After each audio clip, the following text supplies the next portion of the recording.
Martis na itabo nga igsoon. Ang topic na mo last Sunday sa discipleship is namin hisgutan nga surround yourself with the fellow believers. So, wala na ko mga igsoon nga amo ang guest nga lain-lain ko silang lugar gikan sa Finland, gikan sa Australia. Murag dito lang po sila nag-reunion ba sa resort. So, sa diha nga ng limpyo ko, nakalungog ko nga na ay nag-share of Word of God. Hinana ko nga, basilo pistuhan sabi sila. So, nag-map ko na nilig, nagpa-music ko Christian song dito sa ang speaker na gamit dito sa resort. Nga, pag nag-check out na sila, nag-check na sa mga room na anayin na ate, ito lang po yung nakuha namin sa room. Nag-check na tanan. So, kalit lang niya na itong isa ka brother, isa ka guest na mo nga, ate, born again ka ba? Niyana ko nga, opo, we are one body in Christ. Di balakpak sila.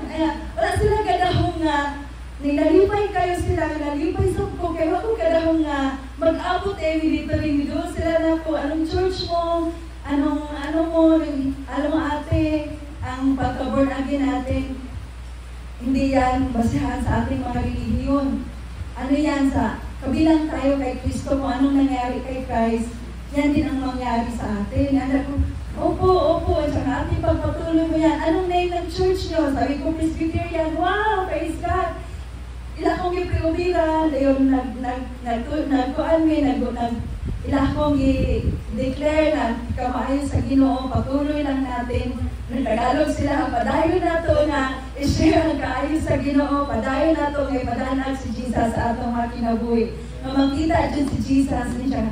Bukas ate, kalimutan. At na po kuno sila, pabalik na po kuno sila sa laing lugar ko. Praise God, brothers. Pabalik kami ate, bibisit kami sa church nyo. Amen! Sabi ko, amen! Hallelujah!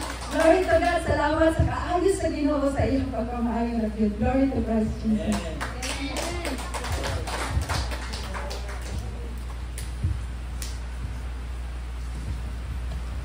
Habang yung mensahe sa akin.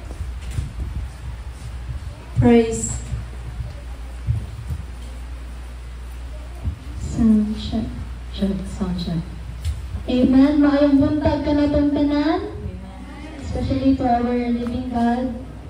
So, karon mag-testimony ako and siya sa amo ang mga experience dito sa youth camp, dito sa PTC. So, from the first day hantod sa last day, grabe ang pagpamuhat sa Ginoo sa mga kinabuhi. It's because God changed a lot into my life. Na sa ako ang pagkabuliyagon, grabe. So, salamat po kayo ko sa Ginoo. It's because grabe ang pagpamuhat sa ako ang kinabuhi. It is indeed, God is amazing. And siya, nagdanag siya sa iyang life sa ako ang kinabuhi. So, sa unang adlaw po sa last, dagan kayo ko nakatunan.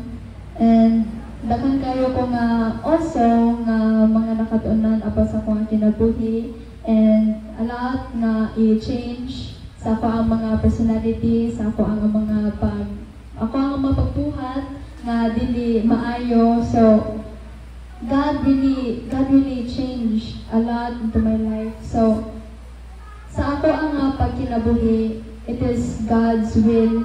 He will provide sa ako ang kinabuhi. So, praise the Lord. Siya ang ato ang light sa ato ang mga dalan.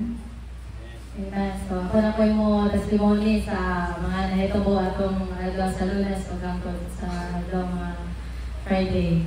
So, atong week is we are so blessed kay atong week kanunay nag-provide si Lord, kanunay siya nagapadalipod ka na mo. So, di lang ako i-share. Lahat ko gamay na i-share, pero ako mag-i-roll kay Marag Malugay sa.